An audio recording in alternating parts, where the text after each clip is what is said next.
이날은 이재명의 백현동 대북 송금 의혹에 대한 영장 체포 동의안 표결이 있었던 날이었습니다. 이날 민주당은 국무총리 한덕수에 대한 해임 건의안 그리고 검사 안동환에 대한 탄핵 소추를 맞불로 상정하여 가결시켰습니다. 검사 안동환에 대한 탄핵은 기각되었고 직무정지 된 기간은 251일입니다. 제2차 검사 탄핵, 검사 이몽석, 검사 손준성, 검사 이정섭, 검사 이희동, 그리고 제1차 방송통신위원장 이동관에 대한 탄핵을 23년 11월 9일 발의하였고 철회하였습니다.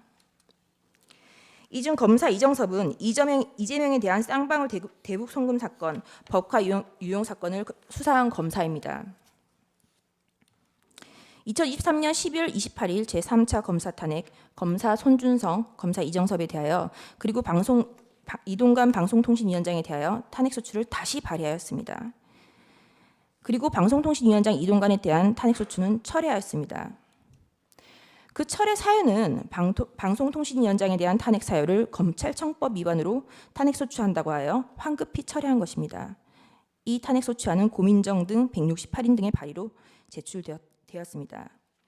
민주당의 탄핵 소추권은 이와 같이 사용되었습니다. 최소한 탄핵 소추안을 쓰는 성의조차 없었던 것입니다. 그리고 그 다음 날 2023년 11월 29일 방송통신위원장 이동관에 대하여 세 번째 탄핵 소추를 발의하였습니다.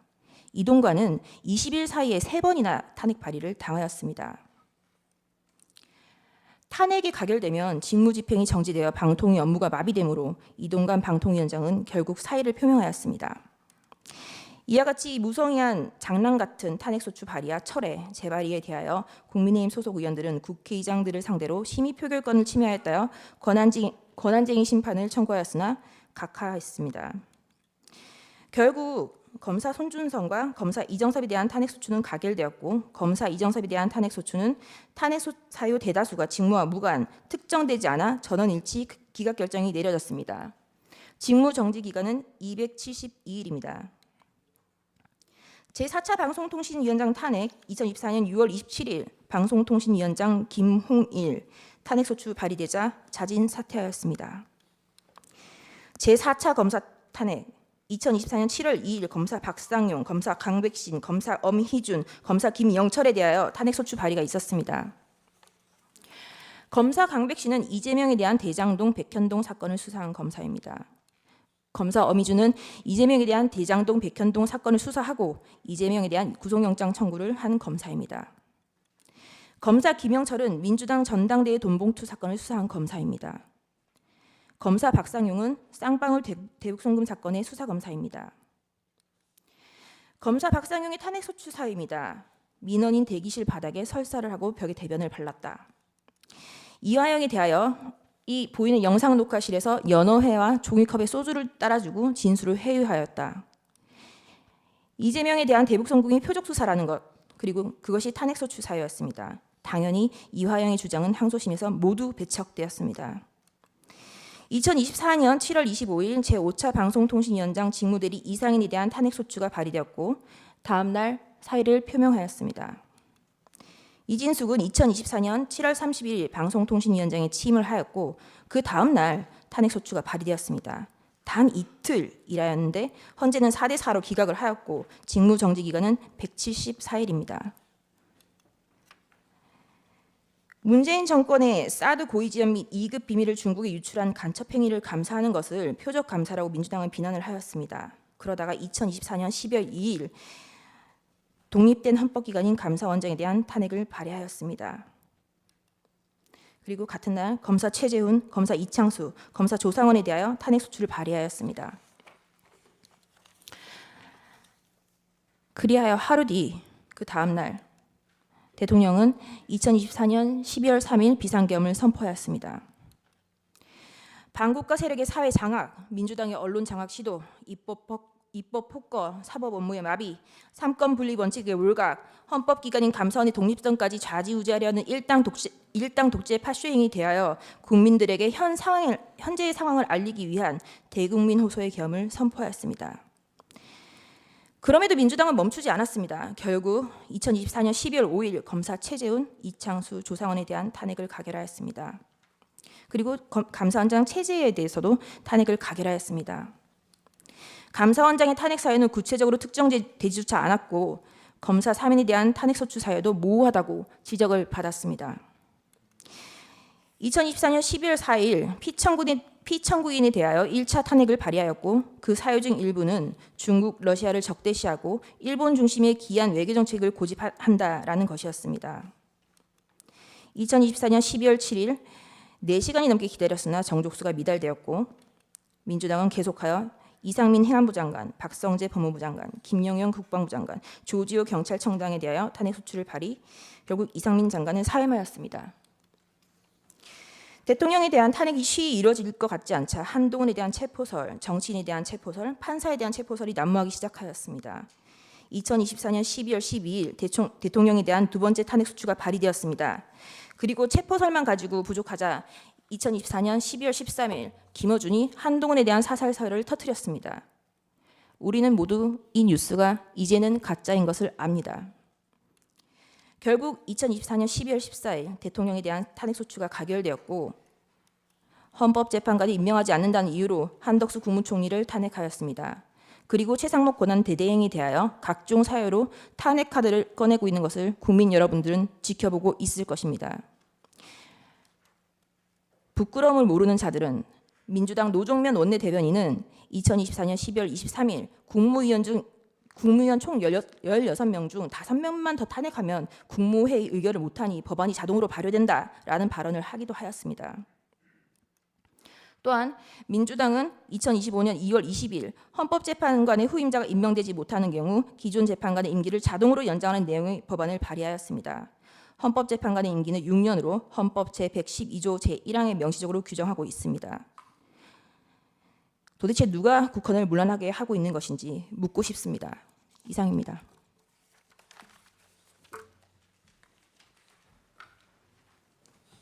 비상계엄 선포와 선거관리 시스템 점검 지시의 정당성, 선거관리 시스템의 위기와 제도적 해결의 좌절에 관하여 말씀드리겠습니다. Stop the Steal, 세계적으로 유명해진 문구입니다. 국가 주권, 국민 주권을 도둑질 당하지 말고 지키자는 뜻을 담고 있습니다. 그 아래에 핏방울 같은 기표인의 모양이 보입니다. 1948년 대한민국 수립을 위한 50선거의 모습입니다. 아무리 가난한 사람도, 아무리 재산이 많은 사람도, 까막눈의 시골 촌부도, 미국 유학 박사도 모두 한 표씩이며 성인이면서 배제되는 사람은 아무도 없었습니다. 보통, 평등, 직접 비밀 선거에 의한 이 한 표는 천부 인권적인 각 개인의 존엄성에 바탕한 피 같은 주권자의 상징입니다. 한 사람 한 사람 주권자의 고유한 인격적 결단이 들어있는 투표지가 이렇게 찢어지고 짓이겨진 채 삼립방 박스에 처박혀 굴러다녔습니다.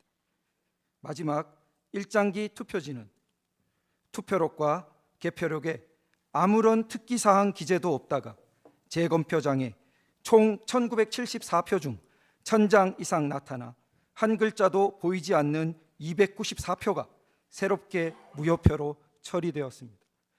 선거소송에서 위 투표소 투표관리관은 저렇게 인형이 뭉개진 투표지를 보지도 듣지도 못했으며 직접 날인을 담당했던 투표 사무원 2사람 중 한 사람도 자신과의 통화에서 저런 투표지를 본 기억이 없다고 말했다고 법정에서 증언했습니다.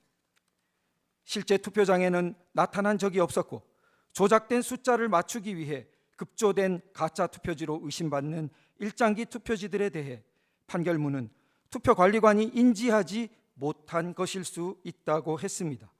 하지만 직접 날인을 담당했던 투표 사무원 2명과 현장을 참관했던 복수의 사람들을 증인으로 추가 조사하지 않았습니다.